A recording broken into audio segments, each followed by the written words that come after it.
Sa gitna ng kanyang pagdadalamhati, dumating para magbigay suporta kay Bianca ang kanyang mga magulang.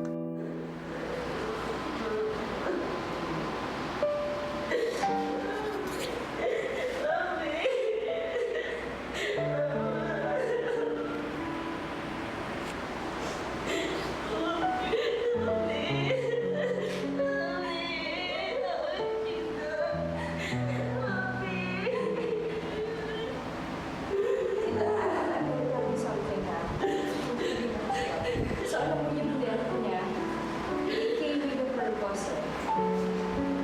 She felt that you felt inside when you were away. Kasi you're building these dreams together, you know, and you're praying kay Jesus. Di ba siya yung kasama mo side by side? Siya like,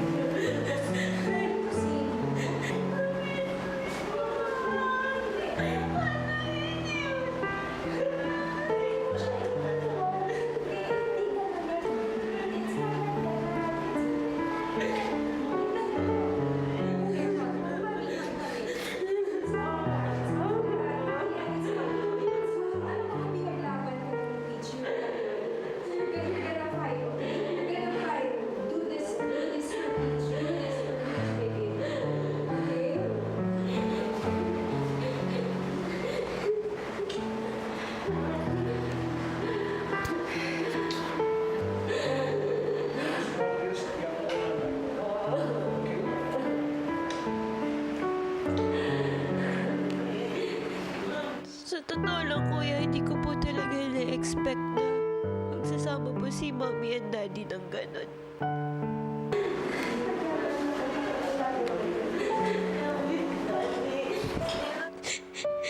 So, parang feeling ko if I can talk to Peach ngayon, siguro gusto ko lang rin, kuya, mag-thank you.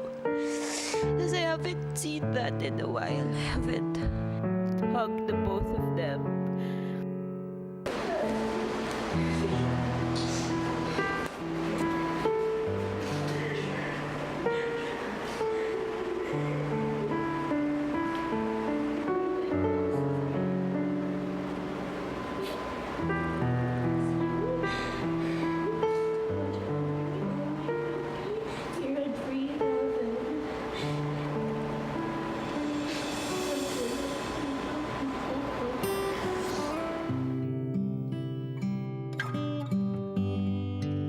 Sobrang laking bagay po sa akin, kuya, na makapagpaalam kay Peach. Palakas niya po yung loob ko, seeing her one last time. To be honest rin po kasi, kuya, parang napanghihinaan po talaga ako ng loob these past few days. Minsan dumadating po sa point na hindi ko na po alam kung ano yung pinaglalaban ko dito. But seeing Peach again made me want to fight even harder here. I just know she wants to tell me, kuya, that she's proud of me. And I know she's proud of me, kuya. Yan din ang paniniwala ko, Bianca. Sa aking palagay, hangat din niya ang kaligayahan mo. Masaya siyang nakita na nagbuklod kayo ng pamilya mo kanina. Hanggang sa huling sandali, kaligayahan mo ang iniisip ni Peach.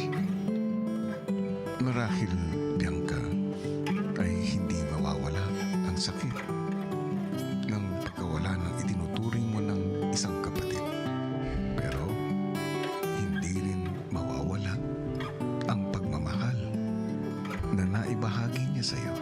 Thank you so much. I said thank you po. Bianca, heaven gained another fur angel. Abangan